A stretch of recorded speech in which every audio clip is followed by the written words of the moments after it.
think we are go. Can you guys see it now? Yes, we can. Lovely. I love it when technology works in my favor and not against me. All right, so welcome to Sweet Success, Mastering Your Travel Requests. Let me know in comments where you guys are watching from. And in my infamous way, what are you drinking? I am not watching, I am hosting you all from Stockbridge, Georgia, and I am drinking water, and we have a lot to go through. So this is an interactive session, so do let me know in comments where you guys are watching from. All right, I think I got all the screens open. Savannah, Georgia. We've got a lot of Georgians, so welcome, fellow Georgians. I think I was in Decatur the other day. I have yet to go to Savannah, but I hear it's beautiful.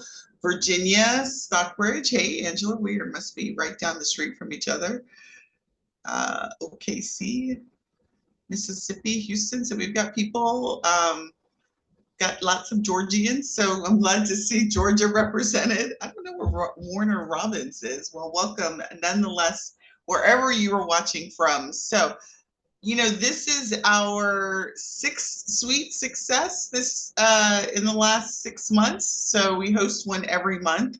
So I am, hold on, I don't need the YouTube. I'd like to see you all's faces. Let's see if I can finagle that to see you all. It's beautiful.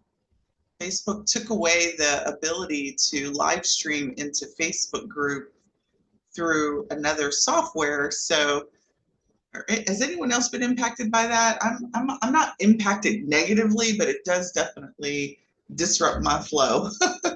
So thank you all for letting me know where you're watching from and what you're drinking. So hopefully you all have a piece of paper and a pen and you guys are ready to get started. Again, welcome. So again, this is our sixth edition or 6 rounds. We host this workshop around a variety of different topics. We're actually going to go into that. But what I do know about travel advisors after working with you all for so many years is that a lot of you all have some common challenges. So what I would like you to do is let me know in the comments if sounds like you or you experience this in your own travel business. Do you or have you experienced sort of inefficient ways of doing things in your business? Go ahead and type a 1 in the comments if that's you.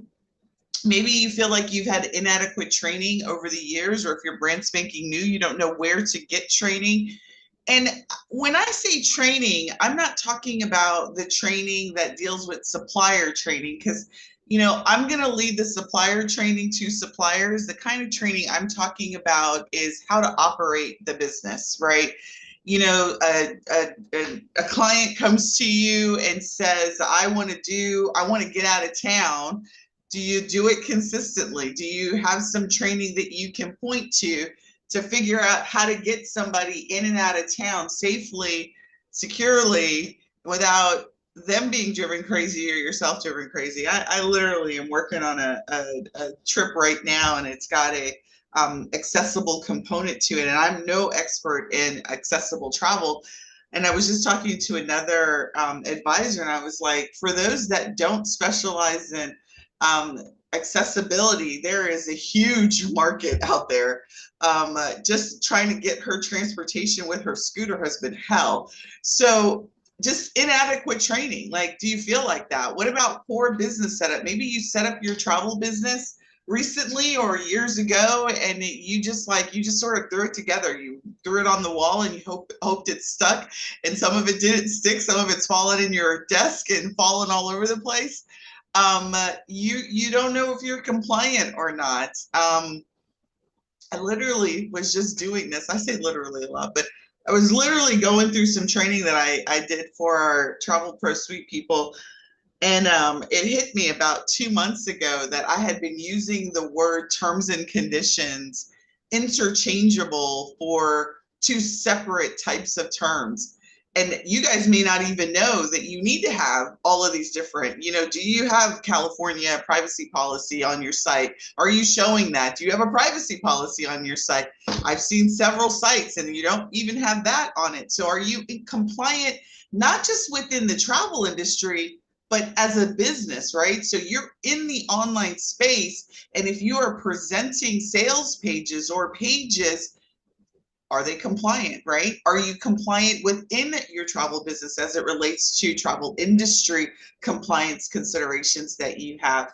Do you have technology gaps in your business, or maybe you don't have technology at all? Like, do you have any of that? How many of you guys are feeling like that's your story and that's kind of where you are? Because if that is, and any of you all typed a 1, you are totally in the right space. And I'm going to tell you exactly why I believe you're in the right space. Specifically, what I know is that I've been in a lot of industries. I'll tell you a little bit about my background in a second, but my background, just as a sneak peek, is in IT. And what I do know, and I've been in a lot of industries outside of travel proper.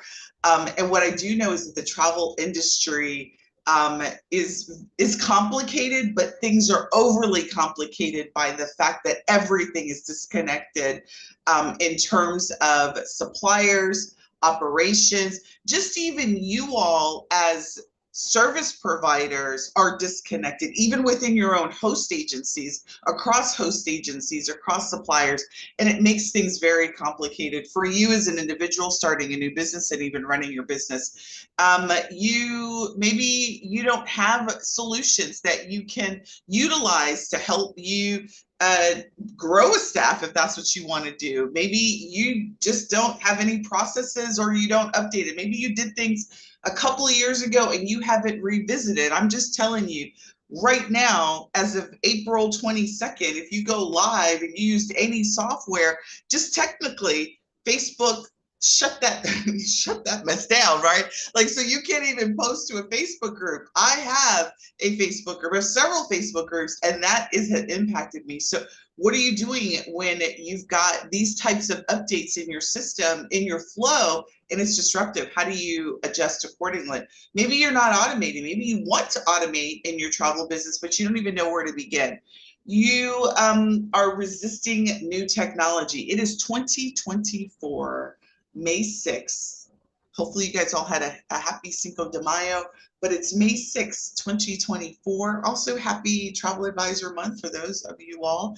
But if you're not using AI, you don't know what a chatbot is. You don't know what any of that stuff is. And every time you hear those two words, you sort of cringe, right? You're going to have to stop cringing, and you're going to have to adopt if you want to keep up in your travel business. So listen, this is why you're in the right space. So what I will tell you is we created a starting point for travel advisors. It's called Opus, and this is really the journey of Opus. What I realized as a travel advisor starting my travel business back in 2016, and really focusing my energy since 2018 on supporting travel advisors from a coaching and a training perspective, is there is a need for change. There is a need to change the way that you individually operate your business and collectively as independent advisors. And I've done a lot of trial and error. I am a techno geek. I love processes. That is my career background is in that. And so I love trial and error, but I'm sure many of you don't like trial and error. And it does take a lot of money and a lot of time to do trial and error. So Opus was birthed out of trying to reduce that time, reduce that error, so that you can get solutions that are really going to speak to where you are in your own travel business. And so that's where Opus was born, and it stands for Operation Pillars of Success. And it's really around the pillars for a successful travel business. There are 5 pillars to this. It's the travel request. So this is really focused on how you accept individual travel custom fits, or if you're working with group leaders, That's really what step one and this pillar is all about. Presentation is really around group trips. So if you do group trips and you are the hosting group trip, and you also need to do, you got to do sales pages, just a little bit of a different workflow when you do group trips that you're the host of. So two is really around how you present that and surface up those group trips. Three is about payments and terms. So I don't care if you are taking payments directly from your clients or you're using it as a pass-through. There's a way that you need to be doing that consistently. And we absolutely want to ensure that we mitigate our risks. So there's legal consideration and insurance consideration that you need to have, not relative to the insurance that you provide for your travel clients, but really insurance that you have in-house to protect your business. And then booking management is really around collecting and presenting information to your clients. And then the fifth pillar is around the results and review. And we actually have gone through each of these pillars, and we are restarting this month by doing Sweet Success, mastering your travel requests. So each month I come to you at the beginning of the month talking about one of these pillars, and welcome to our first pillar. Again, the last time we did this was back in November.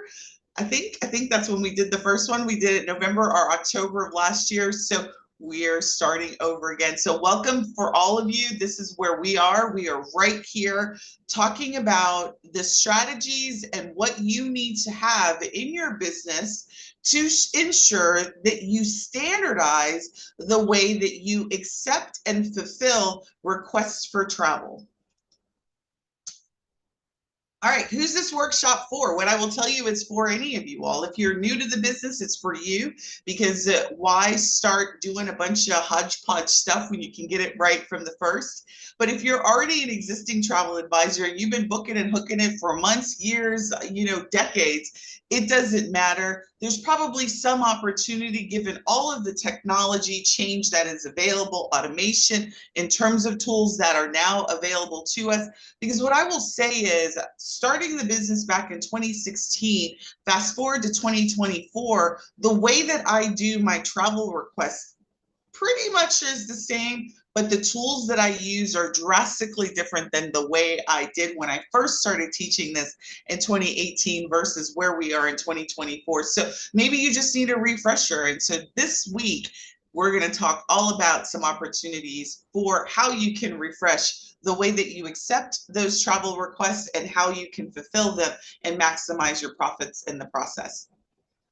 All right, before I get started, we do have a solution. It's called Travel Pro Suite Basics, and you get this is 30-day trial. It's actually a 14-day trial, and that 14-day trial will include account setup. You'll get a fast action call with myself or my team member, and then we will actually have a done-for-you travel request setup process. So some of the things that we are talking about this week, you will get access to forms, surveys, emails, sites, all of the things that really make this process easier for you. You will get that inside of the Travel Pro Suite trial. And again, that's 14 days, so I'll apologize. We did that 30 days, but 14 days is what we ended up with. So all you have to do is go to onlinetravelboss.com/Sweet Success Trial. Go ahead and get registered. It's free to do that, and you will be able to leverage all of the free done-for-you stuff that we have inside of the tool. All right, before we jump into travel requests, what I want to find out is what your business model is. When you think about the way that you do your pricing and the kind of clients you want, what I want you to do is I want you to think about 4 quadrants. And I'm going to ask you guys to give me your answers. All right, so I always get a little tongue-tied when I say this, so you'll have to forgive me. Price is on the left-hand side, volume is on the bottom quadrant, right? And so what I want to know from you all, when it comes to price, do you prefer to sell low ticket travel or high ticket travel? Type in the comments. Would you prefer to sell low ticket travel or high ticket travel? Let me know. What would you, hi, everybody wants hi. All right, all right. All right, so what does high mean to you all? So for those that typed high, what does that look like? What's your average ticket price that you'd like to sell trips for? Type it in the comments. And while you guys are typing that in the comments, I'm going to say volume. Would you like to work with a lot of clients, or would you like to work with a lower volume of clients? How many clients would you like to work with on average? 4,000. All right. I like those price points. I like those average ticket price points. So are you a high volume or a low volume? What's your preference? What would you prefer to work with when you think about the volume of people that you would like to work with in a given month, a given quarter, a given year? Low volume, high price. All right. Low volume, high price. Low volume. All right. Lots of low volume. Lots of, all right. Somebody's saying high volume. Okay. All right. No shame in that game. All right. So let me just tell you really how this works, right? If you want to make a certain amount of money in your business and you don't have the answers to these questions, right? Volume of people you want to work with, your average ticket price, or, do you want low or high? That's got to be your starting point. You've got to know what kind of business model you want to operate. Now, don't get me wrong. You can have a business, you can take any type of deal you want, right? Somebody picks up the phone and you're a high ticket person, your average ticket is 4,000, and somebody gets on the phone and says, yeah, I want to do a carnival, and the carnival trip they're looking at is 1,500. You have every right to accept them if that's what you choose to do. But as a general business rule, do you do that on a regular? If your business is high ticket, low volume, you probably don't. You don't build a marketing structure around that. You don't design a travel request process around that type of client. The business model dictates the business decisions and the business focus. So it's not on an individual level that you're going to be designing your business around. It's around the model. So what I know about high ticket, low volume is it doesn't take me a lot of people for me to hit my numbers, right? But if I want to hit that same, I'm going to just use $10,000 because it's a number everybody likes, right? I want to make $10,000 a month. That gets you about $100,000 in sales, total by the end of the year. If you do, it's like 120. If you do 10,000 times 12, that's $120,000 volume dollars that you'll make. So I'm going to just use that number. Really, $100,000 is like 8,333.33. But for the sake of the numbers, we're going to keep it in the even numbers. So if I want to do $10,000 in sale and my average ticket price is 4,000, I'm just going to do that math for you. 10,000 divided by 4,000 means I only need to work with 2.5 people. We don't have a half a person, so we're going to round that up to 3 people. If I want to make $10,000, and we're not going to talk about commission splits, we're just going to talk about straight gross sales, right? If I want to make 10,000 in gross sales, I need to have 3 people I work with every month. But if I take that same number and I divide it by, let's say, 1,500 people, I got to work with 7 people in order to hit $10,000, right? So knowing the mix, right? Knowing how much money you want your average ticket price is critical. Knowing that you are a high ticket seller and you want to work with less people, it's important because it's going to define your travel request process. The request process that we're going to go over, ladies and gentlemen, today is assuming that you want to be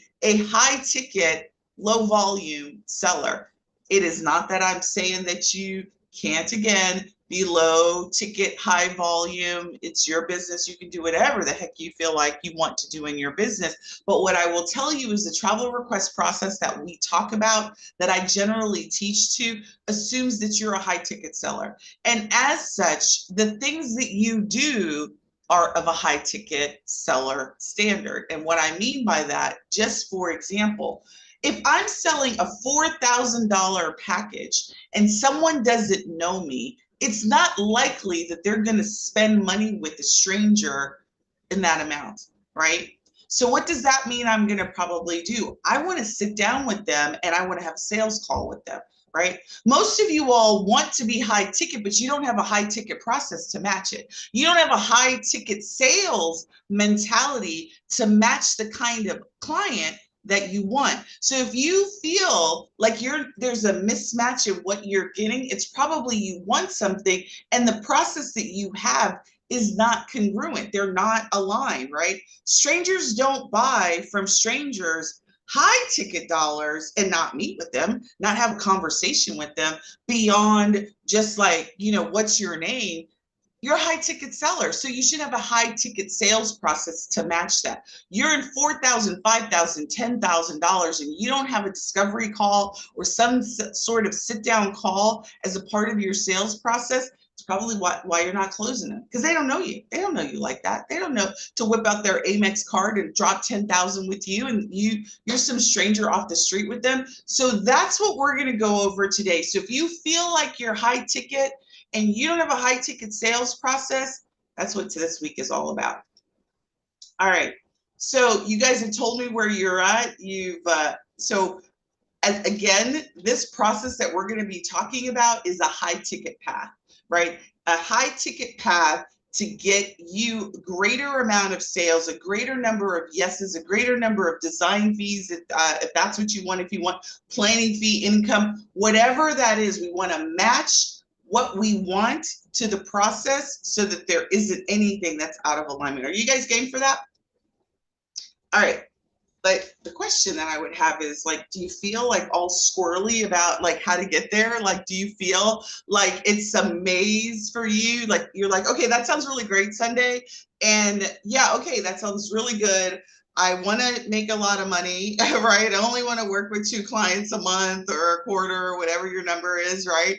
But I don't know how to get there. I don't know what the path to get there or what that looks like. I know I'm doing a couple of things, but it's just not consistent. How many of you guys feel like that the path to the process or the steps feel confusing to you? Should you do a call? What do you say on the call? Should you take an intake form? Should you not? Should you do a bunch of marketing? Should you not? Like, do you feel confused as to what you should do in order to get what you want? And so if you feel like that, then you are absolutely in the right space. All right.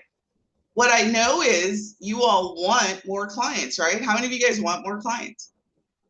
How many of you want more bookings? How many of you want repeat business? How many of you want to increase your design or planning revenue?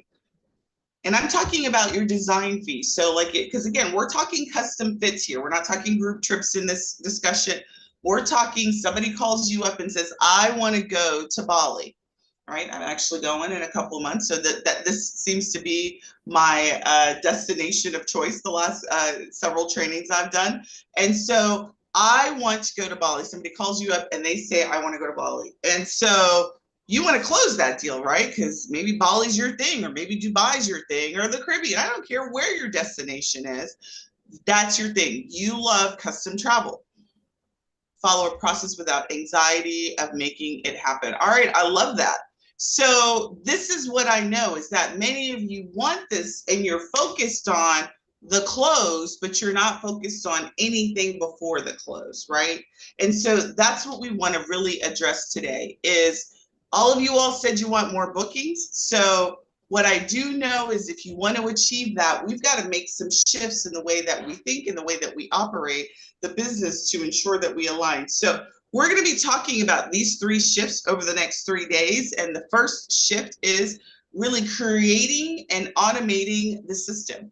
Somebody just said that they want to be able to follow a process without anxiety of making it happen. And that's probably the anxiety that they have within themselves and getting out of your own way. Like, I am big in my own way. Like, every time it comes to, not so much now, but certainly when I first started charging a design fee, I was like, I get this pit in my stomach, and I was like, I would delay sending out the invoices. I was like, I don't want to have to hear it. And I just I was a part of my own problem. And so what we're going to do is talk about today how do we create and automate the system so that it's a no-brainer, like it's done and it's one, and you don't like, you just think, you just see stuff showing up in your inbox, right? You follow your process, you don't break it, and things just show up in your inbox, right? Number two is to stop trying to work with everyone. So we're going to talk about that tomorrow. Number three is we're going to focus on creating services and promoting those services in a powerful way so that we can be visible to the right type of client. All right, so before I jump in any further, my name is Sundey Gardner. For those of you who are new to me, I didn't even include any slides that introduce who I am. And so just really quickly, I'm not going to bore you with all the particulars. I am the inventor of Opus. And so my focus again has been really to create a system that allows you to run your business more effectively, right? To be able to be a high ticket seller and make sure that you can close as many deals as you so desire every month, quarter, year, and do it in a way that allows you to achieve your goals. And if your goals are to travel more, to make a certain amount of money, whatever those goals are, we want to create a path for you to do that through automation systems and the right knowledge at the right time. All right, so today we are going to learn how to get out of the way of our own success by just following a process, adopting it, make some decisions about the process, and get it down. What I do know is when I get in the way of the process, I slow it down, even with my own team, right? When I start inserting myself in to a process and not being hands off, I slow it down because I'm human. I got all these emotions that are tied to decisions, and I got to make all these micro decisions. And we want to make that easy for the client to be able to get to you, and for you to be able to close that deal. So let's talk about what that looks like. Your goal in your travel business, if you are a high ticket seller, should be to have more meaningful conversations. I want you to write that in your notebook, in your book right now, that your goal, if you are a high ticket seller, is to have more meaningful conversations with the client that is your ideal client, whoever that is. I don't, and I'm not here today to tell you that you need to work with a very specific type, but you need to know who is the type of person that you want to work with. It's not some, how many of you all feel like I want to work with everybody? Who out there wants to work with everybody? Like, just type in the comments. I want to see your name because I want this statement to resonate with you. Who wants to work with everybody that they meet? No, thank you. Amen to that. Who wants it? Nobody. Don't be afraid if that's the way you felt before this. Like, not at all, right? Good. Me, Michael wants to work with everybody. Michael, or maybe, yeah, that's Michael. Michael, no. All right. So to the person who wants to work with everybody, you appeal to nobody, right? Because if you aren't clear with the who you want to help get out of town, it makes it very clear. It makes it very unclear for that person to raise their hand. It's very expensive to try and market to everybody, right? There are 2.5 billion people on Facebook every month. And I love that quote, right? Because a couple of, when I first started saying it was like 2 million, 2 billion. Now it's 2.5 billion, right? People, maybe after this April 22nd release, it's less than that. But the point is there is a lot of people on Facebook every single month. I don't want to appeal to everybody. You don't want to appeal to everybody. You're a high ticket seller. You just said you don't even want to work with everybody. So if you don't want to work with all of those people, then why do we want to appeal to them? We only want to appeal to who we want to appeal to. And as a business owner, you get the luxury of defining who that is. And the better you can define it, the easier it is for you to then relate to them once you've identified who it is. All right, so meaningful conversations. The other goal that you want to have is a repeatable process. I meet a lot of advisors and they say, yes, my process can't be standardized. It needs, because I want it to be custom, but it's expensive to have a custom process. Unless you're charging like $10,000 per trip to design, nobody's worth a custom process each time you get on the phone with somebody. Every time you design a trip, you got to go through a special set of custom steps and processes to fulfill that request. It's expensive. It's very expensive. It costs you a lot of time. It costs you a lot of effort. It costs you money also to be that custom, right? So I want you to think about that. If you are a custom, like you are so highly customized and you aren't charging a design fee, that's out of whack, right? Like, I want you to think about any industry that you can think of, and the word specialty is in front of it, or the word custom is in front of it. We went to go look at kitchen cabinets the other day, right? And just putting the word custom cabinets adds another $10,000 on the cabinets because you don't pull them off the shelf, right? Are you charging for those people who think that they offer custom experiences? Does your service revenue match that? Because don't get me wrong, if it does and you're happy, it puts a smile on your face every time you tell somebody that, yeah, I charge $5,000 for me to design a trip for them, and that makes you happy, then I say stay with custom. But if you're not charging custom service planning fees, like serious customized service planning fee for individualized, customized process, then stop it. Because it's your fault. It's not your client's fault. It's your fault. You get to define how you run your business. So we want things to be as repeatable as possible. All right. So literally, here are the guidelines. It's simple: improve, eliminate, and automate. That's it. Like, you want to be able to improve the way that you attract people, eliminate those people who don't meet your criteria, and automate as much of the process of doing those two things as you possibly can. Every person that comes in front or in contact with you, you want some way to be able to have them self-select themselves as an ideal client or not. Like, you want to repel those people that you don't want to work with immediately by some language, something that repels them, and you want to attract those that do want to work, and you want to do it on autopilot. Okay. You want to be able to qualify, confirm, decide, and close. Like, you don't want this to be every time you meet somebody. You literally don't want it to be an in-person meeting. Like, this is what because we're not in person 90% of the time. The people that meet us aren't in person, right? You're like, I mean, we ran Facebook ads to get a lot of the people who were on here. I didn't get the opportunity to meet you, right? But I promise you, a dentist didn't click on the ad and say, yes, I want to join this workshop, right?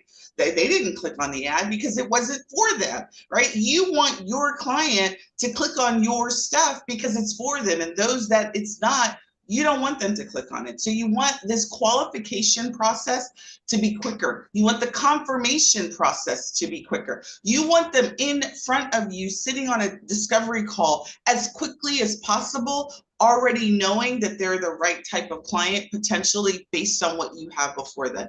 Does that make sense? Like, are you guys getting that? Like, you don't want to be making a decision every person that you shake hands with and be like, I wonder if they're the right client. I wonder if they really can afford my 5,000 average ticket price. I wonder if they really are interested in not wasting my time and really are interested in booking, right? Wouldn't it be great to be able to qualify those people beforehand as opposed to after you've already done the quote? Like, wouldn't it be great to know that before you've wasted hours, sometimes days, and they really weren't the right people that you wanted to work with? That's what we really want to do, is avoid that whole wasting of your time, wasting of your effort on the wrong type of client who really has no intention of doing business with you. We also want to eliminate unnecessary decisions, right? I don't need to meet with you if you and I don't want you to judge me. I don't want you to judge yourself. But like, if you really are interested in a Carnival cruise and you're not even interested in like the suite of a Carnival, because right, again, no shade on Carnival. I love Carnival, right? But it's not my base. It's not the base of clients that I'm going after. And you tell me Carnival is it, and your max is 1,500. You've already disqualified yourself for me, for my process. I'm going to immediately want you to go down a different path when it comes to working with me. Does that make sense? Like, I literally want that path to diverge, and I don't necessarily want to get on a phone with them because I've got a path to solve that problem that doesn't involve my direct time, right? They deserve quality service, but they don't deserve the same service that I give a high ticket client. Again, that's just the way it is, right? I'm not judging good or bad, but not everybody deserves the same path to the process. They all deserve that you show up, right? That your business delivers a quality service, but it doesn't all have to happen the same way. You want to reduce steps and save time. You cannot create a process and it be the quickest path by adding more steps. The only way to get things done quicker is to eliminate steps. There is no like adding 10, 15, 20 steps is going to make things quicker. The only way is to eliminate. And the way to do that is through automation where it's possible. And we absolutely want to eliminate unnecessary touch points. Do not insert yourself in the process because of fear, right? I have a lot of advisors that tell me, I'm afraid to let an admin do this. I'm afraid to let go of responsibility. And that fear, because you don't have a solid business process, is preventing you from being able to accept more clients, to be able to do more, because you have not done the business process definition part. And that fear that something's going to fall through the cracks is because you haven't closed that gap. So let's eliminate you where it makes sense so that you can focus on your zone of genius where it does. All right, so travel request blueprint is 6 steps, pretty simple. So we have 5 pillar steps, but within the first pillar, there are 6 steps. And I'm going to go over these pretty quickly because we're going to get down and dirty in just a second. So first one is really, so this is just the graphic that just represents it. We're going to go over each one of these. Accepting inquiries is we want to standardize the way that you collect that data, right? So if somebody calls you up and you get a pen and piece of paper and you start jotting down stuff, what I will tell you is that you're missing stuff. Every single time that you get on the phone and you jot, even if you bring out something, right, you are missing the opportunity to get their name spelled correctly. You're missing the opportunity to get their email address done properly, their right phone number done correctly, right? And if you do that and you don't standardize that initial data collection, that means you're having to take the time and transfer it from your paper and into a system, if you're even doing that. So we want to accept inquiries in a way that's going to allow you to standardize data collection. Requires, and you require all clients to do it. I don't care if you're my mama, my daddy, doesn't matter. I literally planned a trip for my dad and his wife last year, and I made them go through the travel request process. I know my daddy's name, right? I messed his birthday up, but what I will tell you is that this inquiry, and I love this example, is I was this close of not having them follow my process. Because why? He's my dad, right? He's my dad. I don't need him to go through that. But my dad asked me to plan the trip, and he didn't tell me it was his anniversary. Now, I didn't grow up with my stepmother. They've been married since long story. I didn't know it was their anniversary. Not only did I not know, it was 34 years. And I hadn't done the math on my dad's birthday, and he was turning 70, right? So I only got that because I had them fill out the form. They completely skipped telling me that.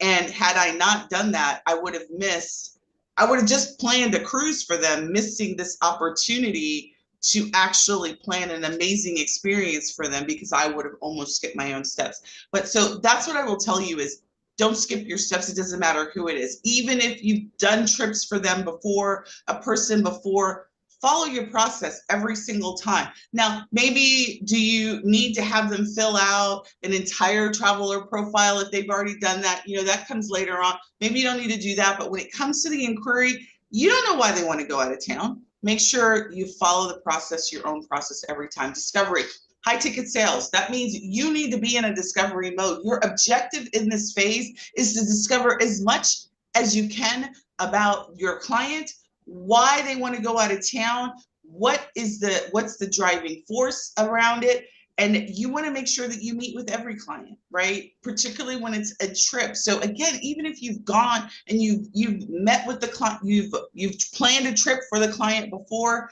every trip has got some unique component to it, even if it's a quick call, right? The point is that you want to make sure that you go through the requirements and that you reduce touch points in the future. So if you handle the discovery process correctly, you shouldn't have to go back doing a bunch of round robins later on. Don't get me wrong, things change, right? Like, there's nuances that change and things may change throughout the course of the planning of the trip. But again, get into a discovery mode when it comes to these sales, that you want to make sure that you don't miss anything. So I use the discovery before that first call. I use it as a way to do preliminary research. We do not pre-design before we receive payments. That's just the way that we do things. That's the process that we follow, is that we accept the inquiry. We do some pre-work so that we can validate based on their requirements. And it also helps me make sure that I'm prepared for that discovery call. So we do some preliminary research around the destination, understanding what they filled out on the form, so that when we walk into the discovery call, we're as prepared as possible. We've automated the scheduling process. I'm never on the phone scheduling with anybody. I rarely schedule on the phone with people. The only time I may do a schedule I never do scheduling over the phone, is through Messenger, because my calendar is booked and people are trying to get into my calendar. Other than that, it's 100% automated. You want to make sure during this discovery phase is that you've set the expectations with your client on your process, so that they're clear about it, and that any expectations that they have of you, that you get clear of it. You get paid up front for your design work. That's frankly one of the major draw-ins with this, is that you get paid up front. You don't wait to get paid later for the work that you're doing. And reality is, the money is in the follow-up, right? So you get people who are like, yeah, I send out quotes and nobody ever responds to me. I send out some emails and never, like, we don't do a follow-up email. I'm not doing a $10,000 trip package and sending an email. We're doing a walkthrough. Right? Nobody's going to explain. No email can give you the inflection of my voice. No email can walk you through the property description like I know it, like it is when I actually talk to you. No one can articulate like you can the experience that you've just drafted for them, like a follow-up discussion. High ticket sales. I want you to think about that. When you go and you buy a house, now granted, I mean, a trip is not a house, but for some people, it may feel like they just put money down on a house for the trip that they want, right? High ticket sales, like that's what you do. So you don't do low ticket activities by sending off a quote like Expedia.com. You want these high ticket money, you need to show up like a high ticket salesperson. And I don't mean a sleazy salesperson. I'm talking about a high ticket, high touch salesperson that says to the client, listen, you want said experience, and this is what I'm going to give you. And you express that excitement about the trip, and that excitement just sort of is like, it's like a magnet, and it's also a multiplier. Number 3 is really around your research and design process. So once you've collected, you've got confirmation, you move to the next phase, which is research and design. This is how you actually fulfill your client's requirements. You're establishing and working with preferred suppliers. You're matching requirements to suppliers. You're getting multiple quotes. You've got a plan for your suppliers. You've got to do your homework beforehand, right? So if you are in high ticket sales, you've got to have a supplier list to pick from. If you are in high ticket sales and your sellers are the same run-of-the-mill suppliers that your clients could find on their own, you're doing your clients a disservice, and you're actually doing your bottom line a disservice. In the assembly step, you're really just around assembling the experience information. So the itinerary, you're getting your graphics together, you're getting your quotes together, you're getting all of the supplier information together, and you're assembling all those pieces so that you can actually put together a price that's profitable to you. Every deal that you do needs to have some sort of profit assessment to it. You want to have a profit goal. Our goal is 30% or greater for every trip that we design. You want to make sure you understand your numbers. You don't want to be the cheapest. Like, I'm not in this business to be the cheapest. I'm in this business to be the best, right? So you've got to do your due diligence on making sure that you are cost-wise, getting the best cost-wise, and getting the same service across the board. So You got to make sure that your profit number is matching your client's needs and that you are getting out of this trip what you want as well. Where I'm not in business, again, to be the cheapest. Presentation. This is key. We are, although I want to just be like a little bit clearer about what I mean by presentation, because a lot of advisors focus on the itinerary presentation. They focus on, I've got all these beautiful graphics, I've got all these tools that help me get all these beautiful graphics. And really what your goal is to have your clients immerse themselves or see themselves in the experience that you have designed for them. That is 1,000% more important than trying to put together this, 50-page graphical presentation.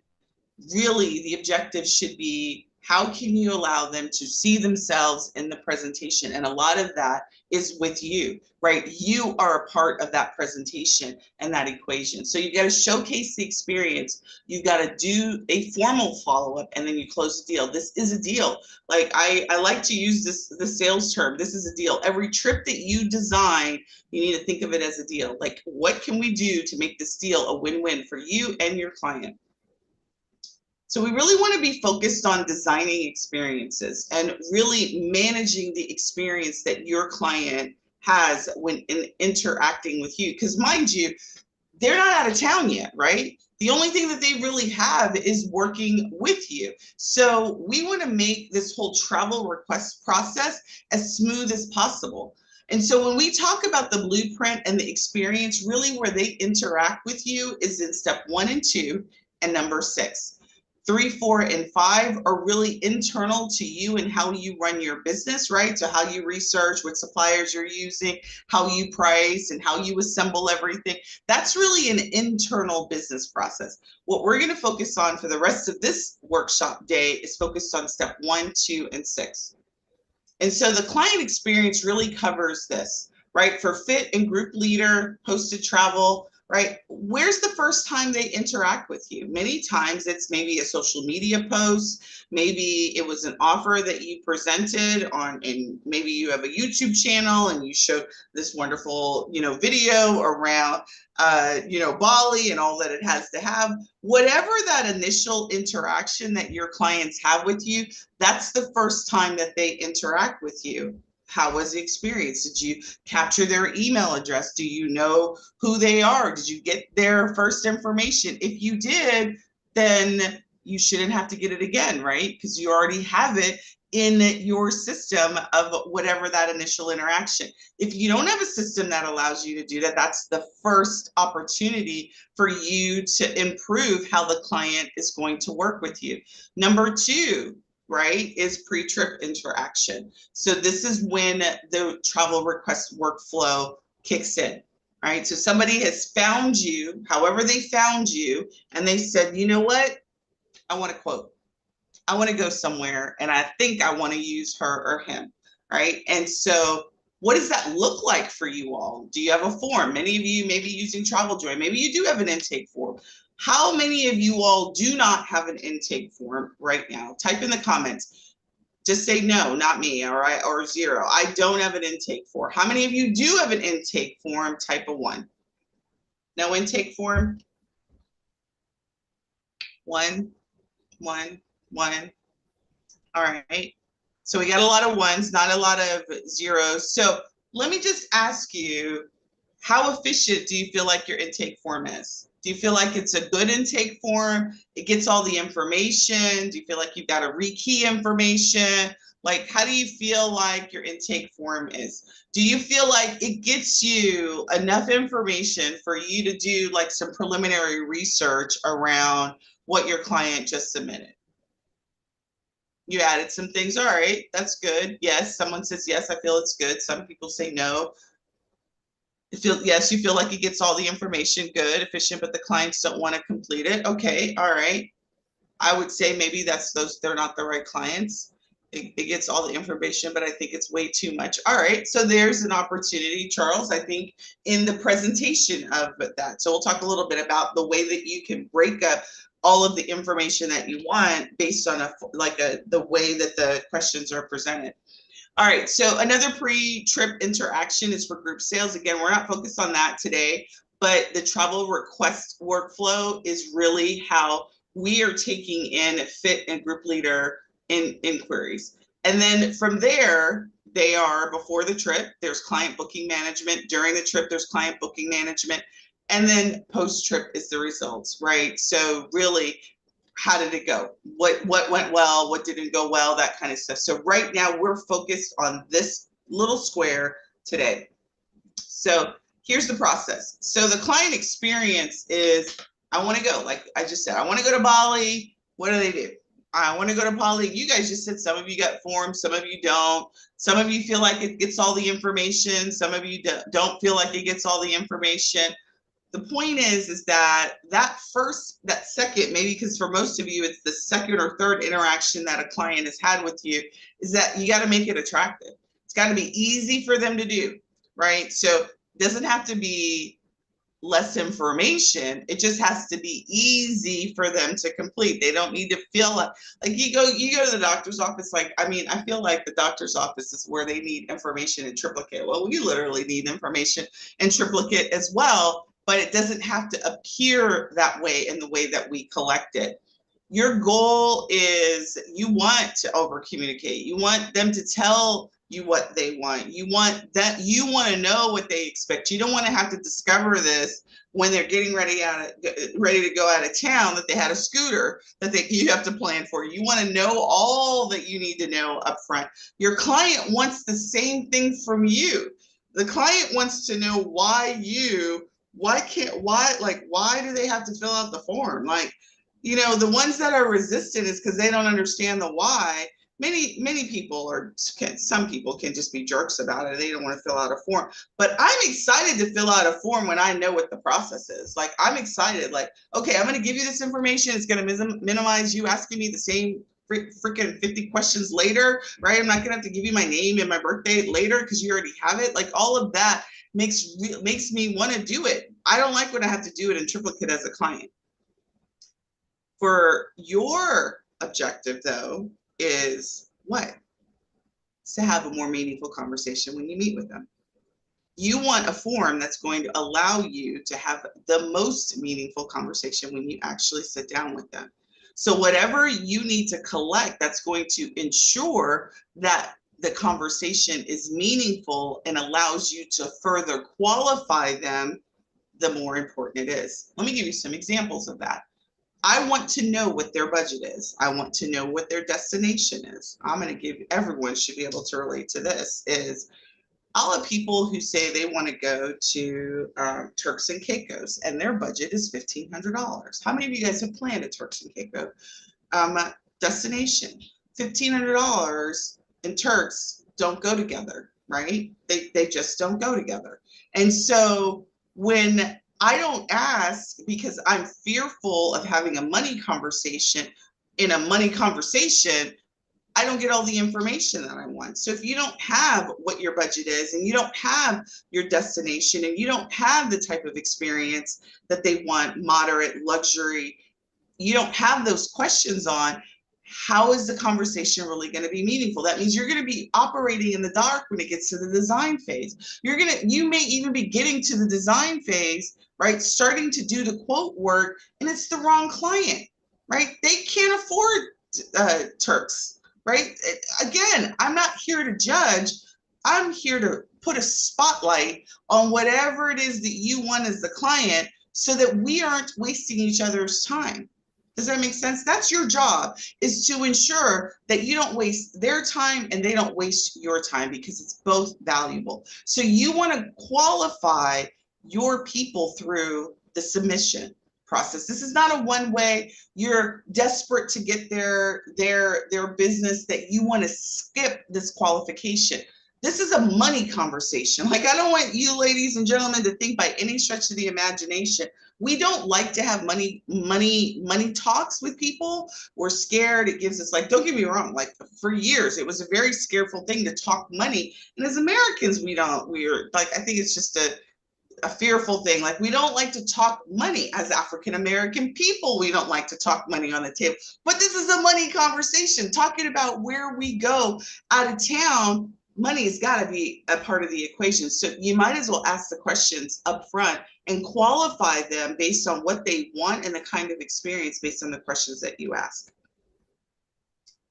You want to get requests, you want to get appointments, and you want to conduct calls. You want to automate reminders. You want to automate the appointment setting. You want to automate sending invoices and collecting payments, and as much more as you possibly can. As much as you can automate these types of tasks, that means you can focus on the task of getting requests, right, which is a marketing task, getting appointments, which is an activity based on making sure that the form, submitting the form or the survey to booking, that process is seamless, and actually sitting down with people that qualify. Those are the things that you should be working on. The rest of it should all happen as much as possible on autopilot.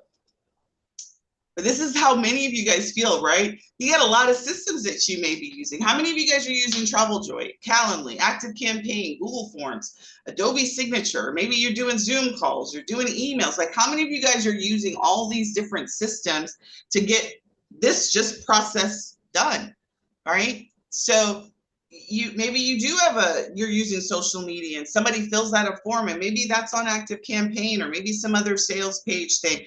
Maybe you've got a website and it's collecting, like I'm working with a bunch of clients and they've got websites that are collecting contact information that's disconnected from obviously it's disconnected from TravelJoy, right? Maybe TravelJoy is where you're tracking your client bookings and all of that. Maybe you're using Turn, maybe using Travelify, maybe you've got some email systems. So you're sending emails, you're sending text through your phone, you're sending it through Gmail or Yahoo, and then maybe you do have some email marketing system, but you don't really know how to use it. And you're certainly not sending out a bunch of automated emails, or maybe you're doing a few of them. Maybe you're sending out the birthday reminders, but all this stuff is disconnected. And this is just pillar one, right? Like, how many of you guys feel like this? This is just pillar one, right? This is not designing it, this is not invoicing it. This is just getting the inquiry in the system and getting them in front of you. We want to eliminate as much of the chaos on the first part of the system. Hell, we're not even talking about getting them out of town yet. We're just trying to get them to a Zoom call, right? So this is what we want to really make sure is that we do, is we want everything relative to our intake to be centralized. If somebody interacts with your business, it needs to be to one centralized location. Now, if you're using TravelJoy, fine, get a form on TravelJoy. If you're because at least on TravelJoy, when you have a form there, from the point of that till the time you fulfill is there. Now, TravelJoy has got some gaps there. We'll talk about that later. But the point is, centralize the intake.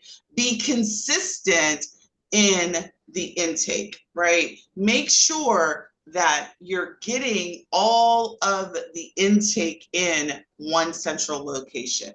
And so I'm going to actually show you our sample.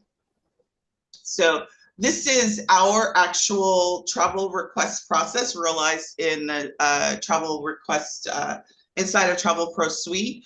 And so this is from a client perspective.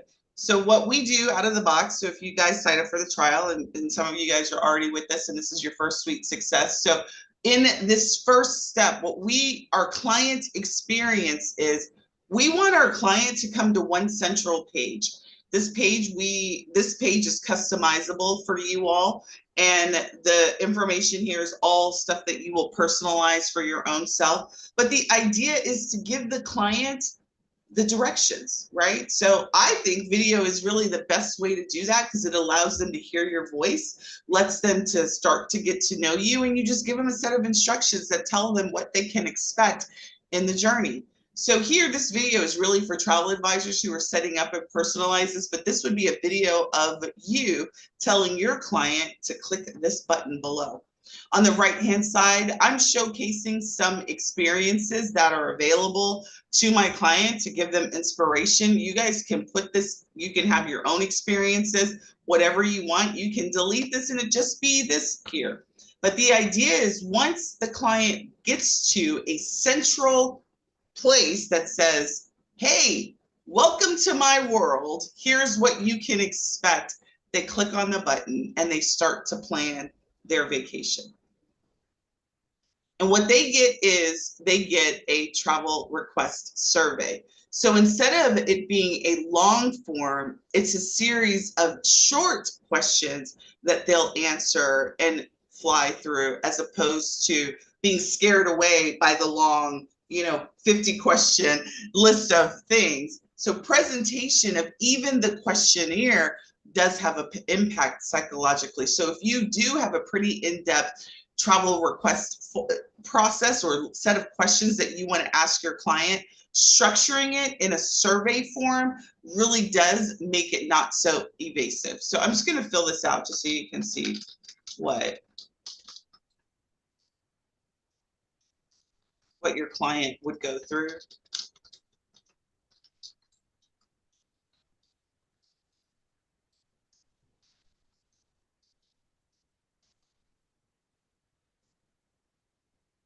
And so you can customize these questions how you want. So we've got some standard questions that we're asking a client on request.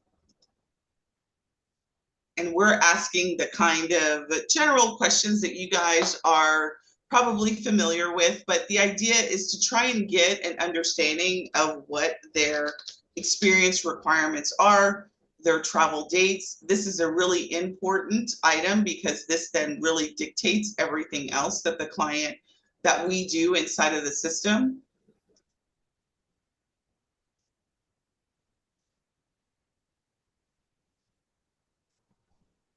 And so we're just asking some, again, these questions can be customized for you all. One of the things that I love here is I think the first time we hosted this, we didn't have this feature, but I'm going to select cruise. And then based on the cruise selection, very specific questions are going to come up because of that selection. But if I don't select cruise, then another set of questions. So that's called conditional questions that you can set up. Any of you guys who are using form builders like Jot Forms or Google Forms, this feature may be something that you're accustomed to, but you can dictate the kinds of the path that your client can go on based on their selection. So here, this one is another conditional one that we've done, is if the client says yes to this, it's going to ask them flight specific questions. If they say no, it's going to bypass all those questions and really just take them to the end. And then the client's going to submit. And then once they submit, we're going to go straight to the calendar. We're going to ask to have them book a consultation with us, give them some instructions, and then they can, I don't even think I have any availability on my calendar. I think my calendar is shot. Yeah, so this particular, this actually should have some availability. I've got to create a new calendar for this, but for example, like if you don't have your calendar set up properly, the client won't get any availability. So let's say they get abandoned. What's going to happen, which is beautiful around what we've designed for you all, is the client stops here and they don't book an appointment. Tomorrow, an email is going to come to the client and says, okay, we've got your request, but you didn't book an appointment. Here, go book an appointment.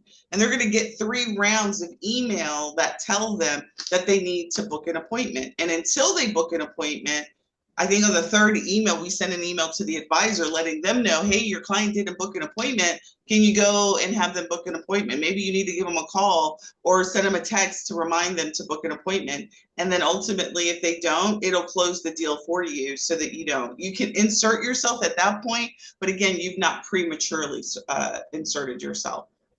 And then I'm actually going to have to show you the 3rd page since I have 0. I think this is in step 4. I think I can just bypass that and go to step 4. That's going to fail. I'll have to, I forgot my calendar is blocked. Let me get this up for you guys just so you guys can see what step 4 looks like. And you guys can ask any questions if you want. Here. Step 4 so you guys can see it.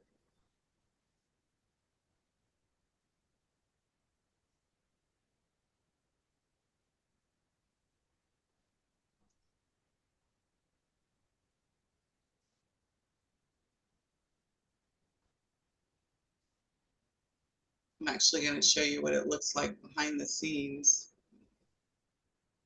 All right, so this funnel is right here.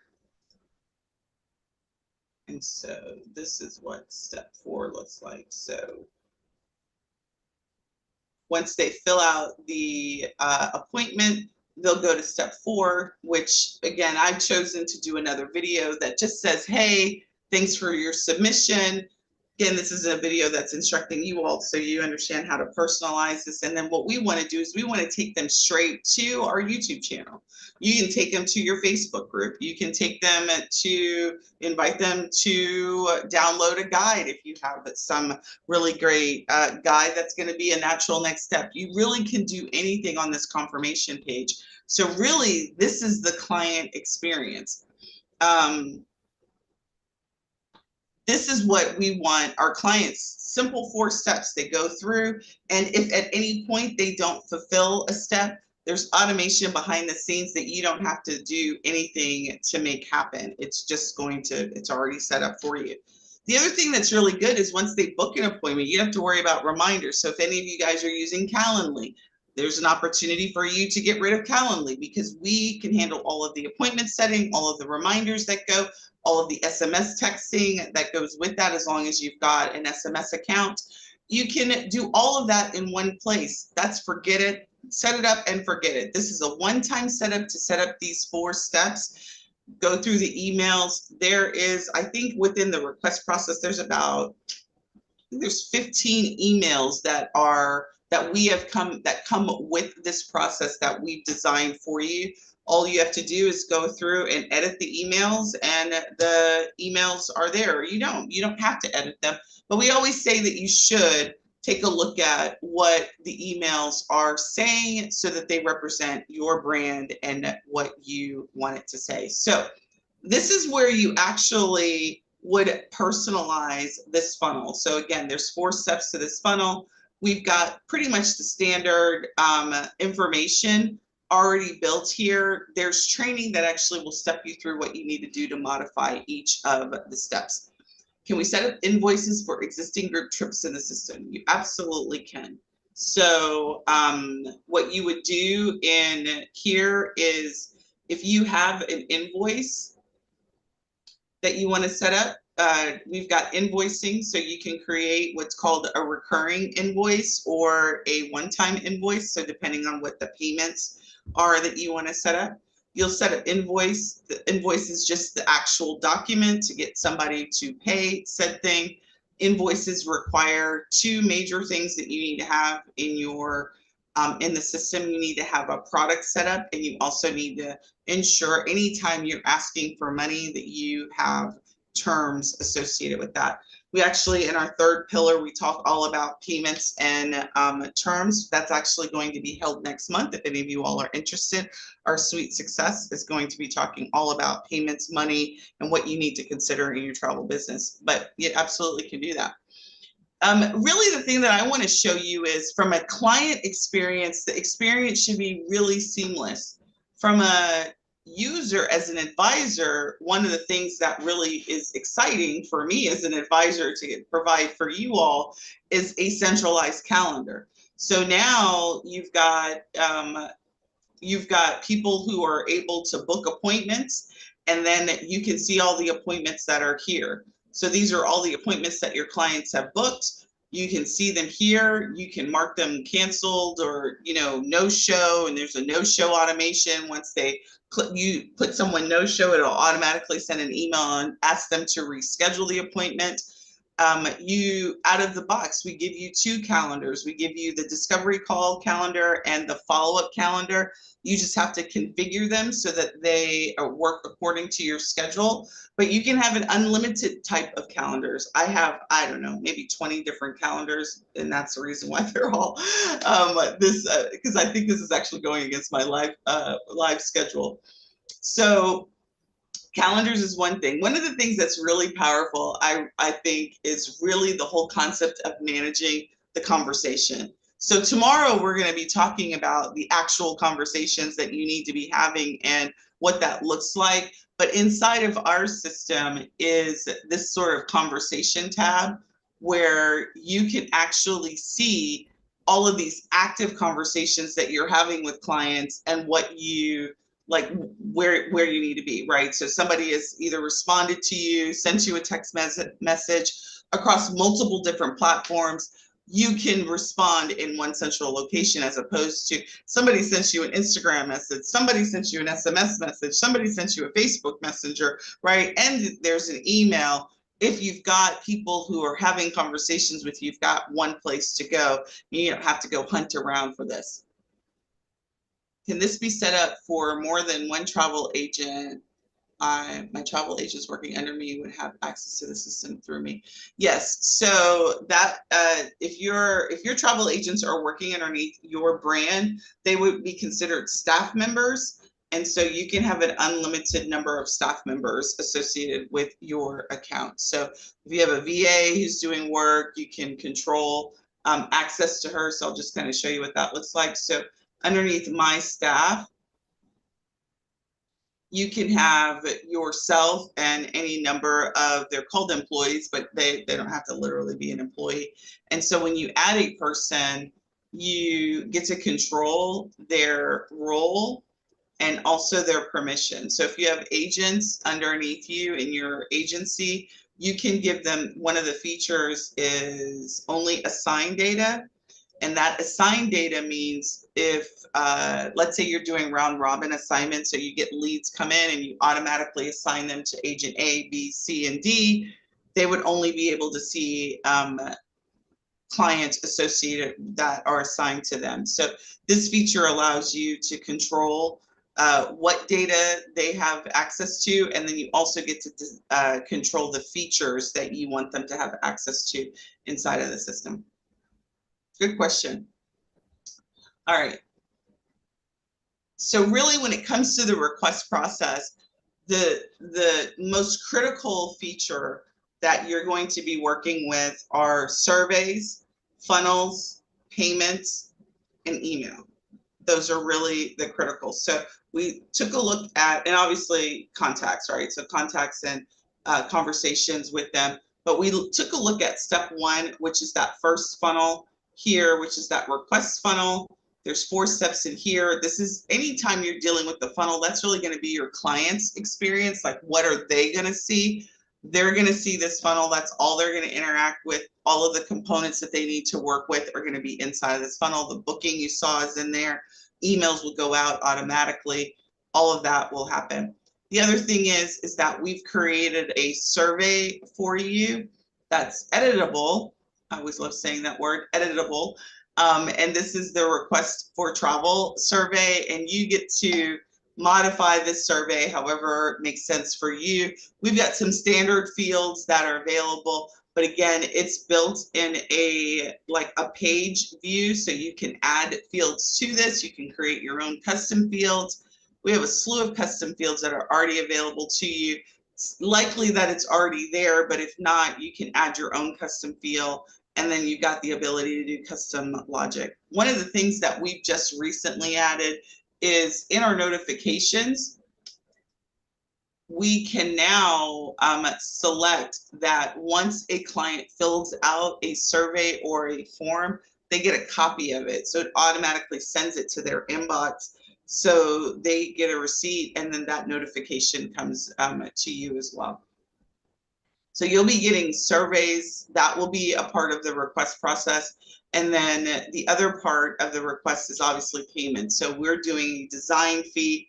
We've created a template, and as a part of our training, we've created this sort of design fee and automation that will automatically, once you set up the design fee, create the invoice for you so that you don't have to do it. It'll send it to your client once you move them to a different stage. And then all of that just sort of happens. You don't have to insert yourself in the process at all. So that's what I wanted to show you on that part from a client perspective, right? Send everyone to one central location, have the process be as centralized as possible. And really what we want to do is improve this step, right? And improve step 1 and 2, really automate 3, 2.5, really so you can get to getting as many yeses of people and as many payments if you decide to charge for your design services up front, so that you can really focus on getting 3, 4, and 5. Because unfortunately, I can't automate the way the suppliers do stuff, right? We can find suppliers that do it, but it's very difficult for us to automate this. But what we can do is we can communicate. We can centralize the communication with our suppliers. We can do 3, 4, and 5 the best that we can, and then present and come back and present to our clients. Where do you guys feel like you have the biggest struggle when it comes to these 7 steps in the travel requests? Like, where do you feel like you have the most struggle? Is it getting inquiries? Is it getting calls? Is it even doing calls? Like, where do you feel like the most opportunity is in your business? How many of you guys feel like there's some opportunity for improvement in any one of these steps in your business? Take a sip of water. The inquiries?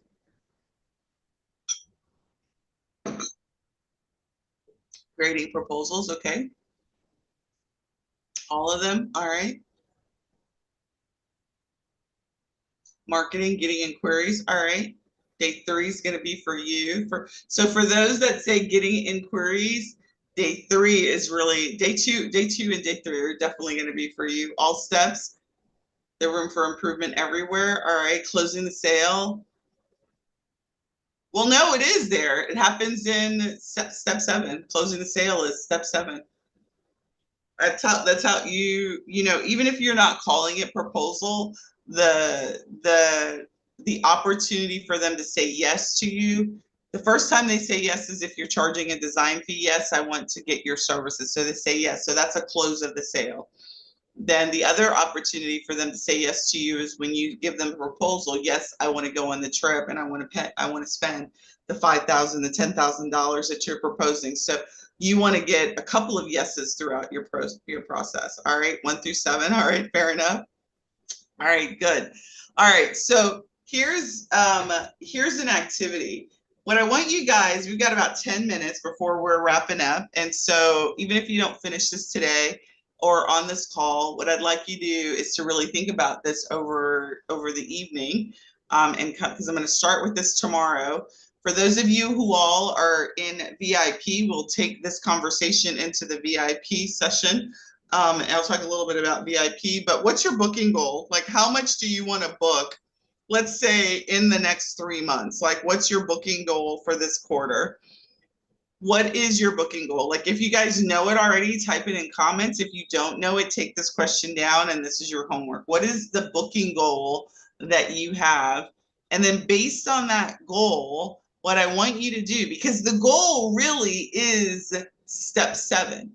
It's really saying, I want to book X number of dollars this quarter. How many of you guys have a booking goal for the next 3 months? Even if it's, because I think we're already into second quarter, so we only have 2 months left of this quarter. Just say the next 3 months. How many of you guys have a booking goal for the next 3 months?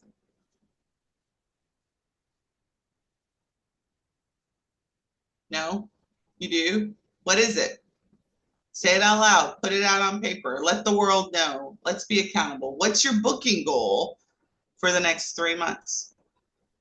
How much do you want to book in gross sales? I'm not even talking profitability at this point.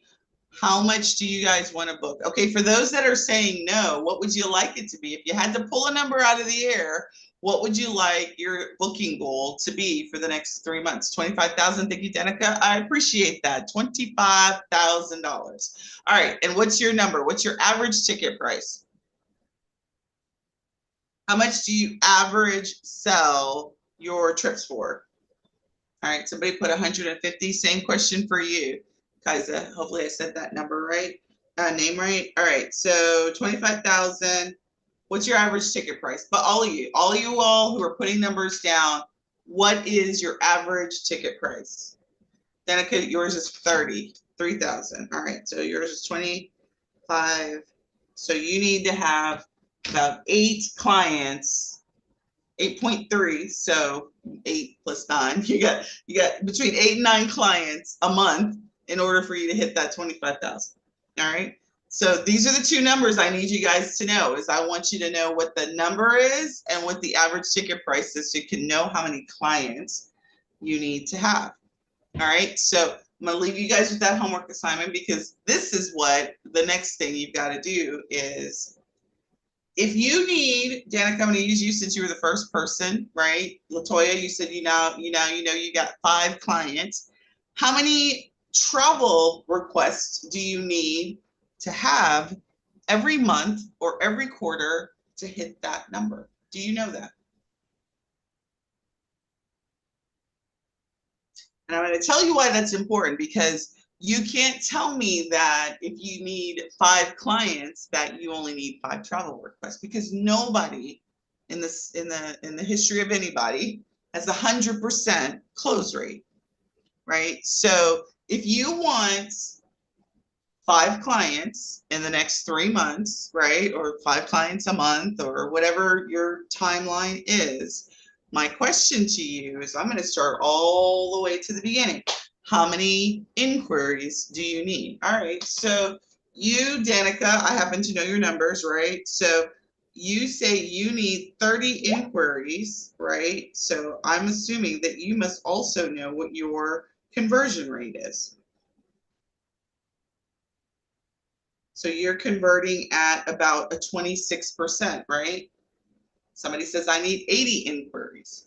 I need 30 inquiries, right? So all of these numbers are important for you. Most people don't know what their conversion rate is. They just know that they want $10,000, 25,000, 175,000, whatever that number is.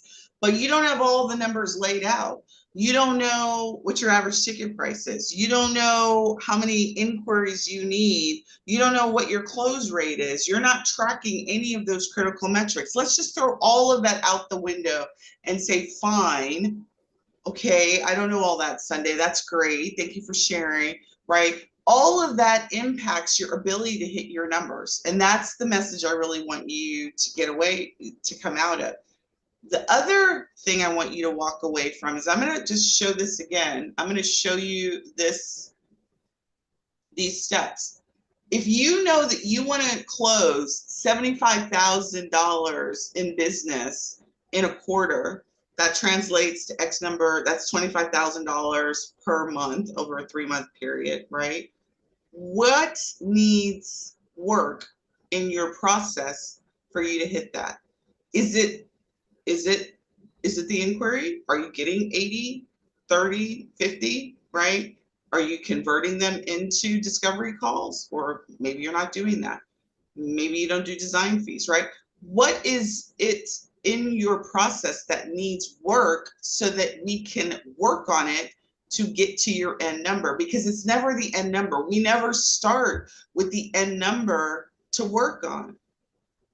Does that make sense? Right? If I need $50,000, I don't just keep saying every month I need $50,000. I immediately okay, what am I going to do to get my inquiries done? I always look to the left, or it's actually called right. I always look to the right, shift right, and you look to the right and see, what can I do before that? Okay, well, so for proposals, if I want to get 5 closes, right? So I'm using somebody's number, right? I need to get 5 proposals approved in order for me to hit 25,000, right? And they need to be at an average price of 5,000, right? I got to get 5 approved. What do I need to do? Well, that means I need to conduct more presentations. Well, how do I get more presentations? That means I need to create more reasons for people to do proposals. Well, how do I do that? That means I need to design more trips. Well, how do I do that? That means I need to close more design fees, right? I got to get more people saying yes to my design fee, because I don't just do design. So I'm not going to just skip there, right? So how do I get more people saying yes? I got to get more booked calls. I got to get more inquiries, right? But when I look at my process, what is it? I probably got a mad, I'm Sundey, so I got a mad Facebook ads gang, right? So getting people to sign up for stuff, I don't have a problem with, right? But do you have that problem? Do you know where in your process things are broken for you to fix so that you can hit your number? Because it's never the end thing that is the problem. It's not the clients, It's something before the end game that needs to be addressed. What I will tell you is when I asked this question at my last Sweet Success, we had a lot of people say number one. It was number one that was broken for them. A lot of the people on last month's call, they were like, I didn't even think about, I don't know my conversion number. I don't know what that is, right? So when we analyzed what they needed to do, it was really, they needed to fix their inquiry submission process. And that is the homework that I want to leave you all with tonight. Is as we end tonight's workshop, and for those who are in VIP, and let me tell you a little bit about VIP before I end for tonight. VIP is where I'm going to spend another hour with all of our VIPers, and we're going to talk we're going to talk about their process and what we can do. But VIP is really really designed for us to get some breakthroughs in your business over the next 3 days. So every day, for those people who upgraded their enrollment to VIP, I'll be working with them to work on specific issues in their travel business. We're really not talking systems unless, of course, you have a system specific question, but we're really going to be talking about the day's assignments or whatever you want to do. Most of the people who participate in our VIP really do enjoy that extra time. And so I invite you, if you have not already upgraded, to upgrade to VIP. I'm going to give you the link just now. For those of you who have upgraded, I will see you there right now. Let me give you a quick sneak peek as to what you can expect. Tomorrow, we're going to be talking about how to have meaningful conversations that convert. Your homework for tonight is to take a look at your process and see where you can improve things. And based on where you can, what your booking goal is, make sure you have those three numbers. What is your average ticket price and how many inquiries do you need in your travel business for you to see success? If you'd like to upgrade and see me in the next Zoom room, you can do so. Let me give you that link. And you will get an email with the Zoom link. And we are about to start that right after this call. All right, so I'm going to put that in chat if you would like to join us inside of the Zoom room. Hold on, where is my chat? Oops. And if you are not joining us in VIP, I will see you all tomorrow, same time, same bat channel. And I hope that you all enjoyed day one. I'll see you guys soon. For the VIPers, I'll see you inside of the VIP room.